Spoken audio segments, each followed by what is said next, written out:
Olá, gente, boa tarde. Me chamo Paloma Xavier, sou professora aqui do portal e a aula de hoje será sobre o neoplatonismo. Bem, na aula de hoje, ela basicamente é constituída com três tópicos. Primeiro, primeiro vamos nos dedicar às características dessa corrente filosófica que é o neoplatonismo. Segundo, vamos nos dedicar à filosofia do neoplatônico Plotino. E terceiro e último, vamos nos dedicar à vida, obra e filosofia da filósofa Hipátia de Alexandria. É isso, gente, e vamos lá. Vamos na massa.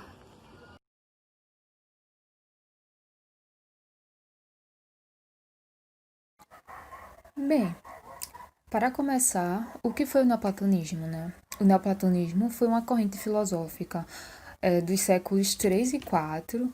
Ela foi uma das últimas escolas da filosofia pagã.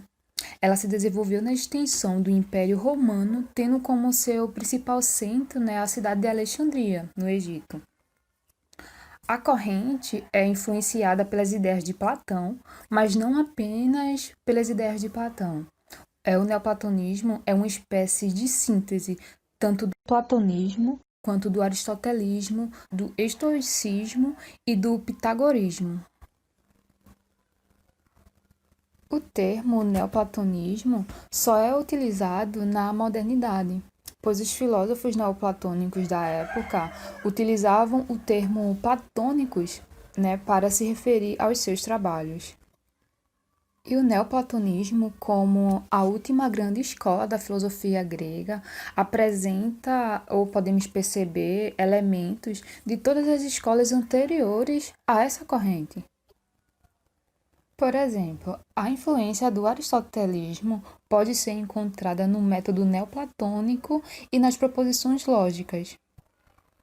A metafísica dualista, a aspiração do bem, numa esfera espiritual transcendental do neoplatonismo, é claramente uma continuação da escola platônica. E a característica de derivar todas as realidades de um transcendente é puramente a característica do neopitagorismo. Como também podemos perceber que a ética do neoplatonismo é com base no estoicismo. Dessa forma, podemos resumir o neoplatonismo como uma combinação do pensamento metafísico grego, mas não como um mero ecletismo, mas como uma verdadeira síntese. Falando agora um pouquinho das características do neoplatonismo, podemos destacar o monismo, né? Que define que o ser que se apresenta em multiplicidade procede de um único princípio. No caso dos neoplatônicos, né, é uno. E quem desenvolve bem, né, essa característica é o Plotino, que como falamos no início, nós vamos trabalhar com mais detalhe o Plotino, né, depois. E assim podemos destacar também que no neoplatonismo não existe o mal. O mal é o afastamento do uno, que define, nesse caso, graus de perfeição e de imperfeição. Diferentemente de Platão, os neoplatônicos não atingem o mundo inteligível ou a verdade absoluta. O que pode acontecer é ele se aproximar, né, desse mundo inteligível através da espiritualidade e da meditação, pois é assim que nos afastamos cada vez mais da vida terrena e dos vícios.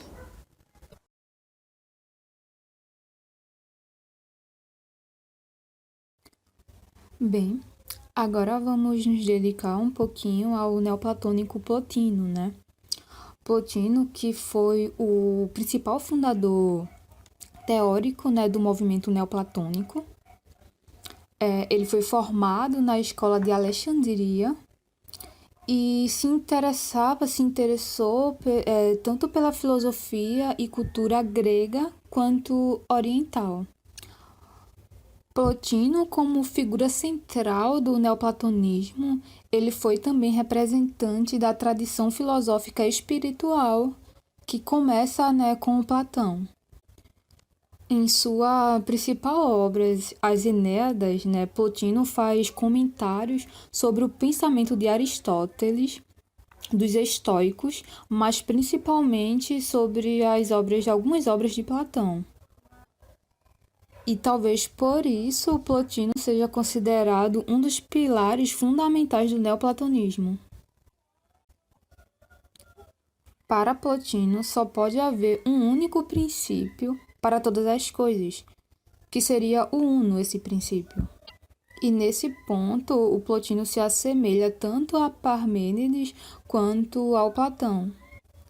Mas Plotino mostra nas Eneadas que o uno não pode ser, ao contrário do que Parmênides diz, né? De que o uno é, no caso, o ser é. O uno é a primeira das hipóstases, né, de Plotino. Mas antes, vamos falar um pouco, né, das hipóstases na metafísica neoplatônica. A palavra hipóstase significa estado subjacente ou substância subjacente. Ela é a realidade fundamental sobre o qual todos os demais seres se apoiam. O neoplatonismo, ele ensina que por trás da superfície dos fenômenos que se apresentam a nossos sentidos, há esses princípios espirituais superiores, que são as hipóstases, para cada uma mais sublime que a procedente. E são 3 hipóstases, né? A primeira, o uno, a segunda, o nous e a terceira, a alma. As hipóstases do neoplatonismo foram um exemplo bem definido de uma representação emanacionista da realidade. A ideia de que a realidade começa numa divindade transcendente, inefável e infinita original, e que passa por uma série de estágios, níveis ou séries de diminuição e gradação do espírito à matéria. A primeira hipóstase, o uno, para Plotino seria a realidade mais elevada ou o primeiro princípio. Seria a hipóstase mais perfeita e criativa de todas. O uno está em toda parte, mas em diferentes graus de realidade, para Plotino. Assim, o uno se desenrola como uma cadeia de seres cuja hipóstases são como os elos. Nesse caso, o uno é indiviso, ele é uma unidade absoluta, ele é eterno. Já o nous, a segunda hipóstase, ainda é eterno, criativo, espiritual, mas não é mais unitário. No nível do nous, o indivíduo ainda conserva sua própria identidade, mas sua contemplação abarca todo o mundo inteligível e tudo que nele há. Nesse caso, o nous é o nível da intuição, ou seja, o pensamento discursivo é ultrapassado e a mente atinge uma visão instantânea e direta da verdade. A distinção, nesse caso, entre a alma e a inteligência corresponderá à diferença entre pensamento discursivo e intuitivo.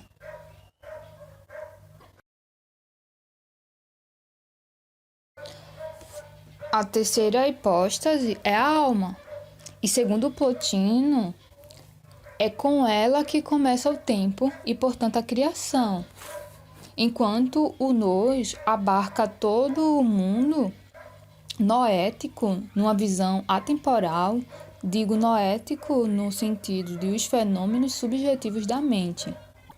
A contemplação da alma é obrigada a mudar de uma coisa para outra.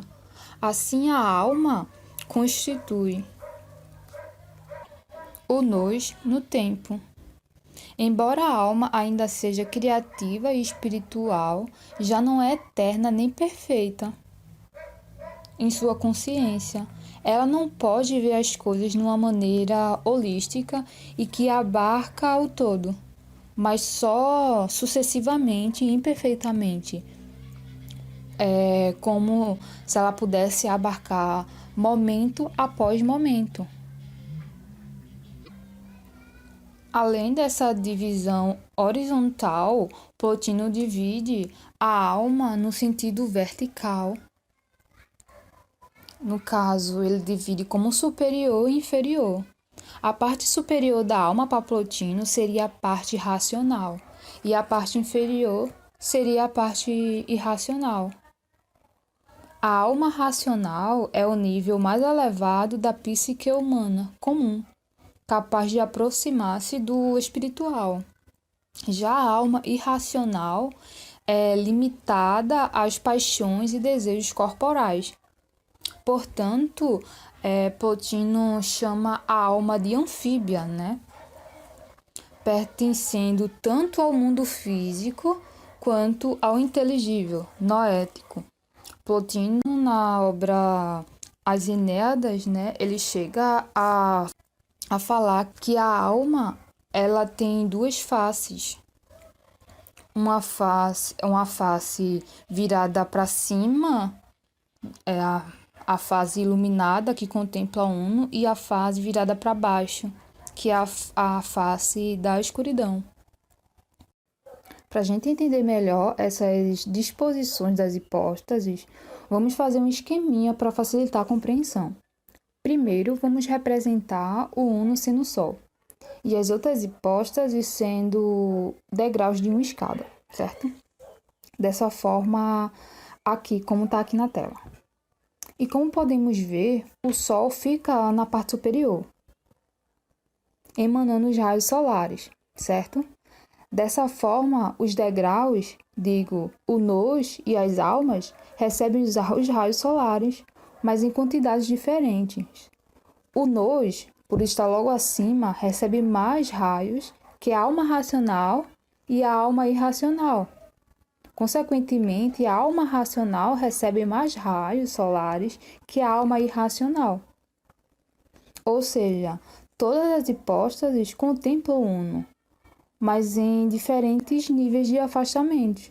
Dessa forma, não há oposição entre forma e matéria, espírito e corpo, porque todos participam do uno, mas de grau em intensidades diferentes, né? Todos contemplam o uno, mas cada um com a sua característica peculiar em níveis e graus diferentes de contemplação.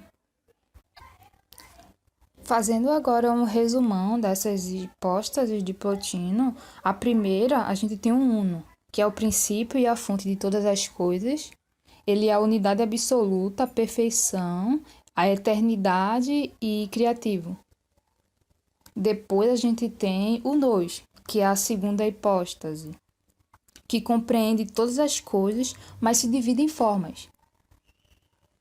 Depois vem a alma racional, que anima e move todas as coisas.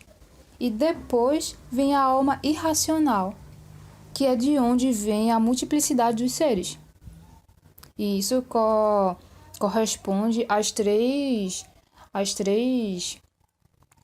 hipóstases. Primeira, uno. Segundo, nós. Terceiro, a alma.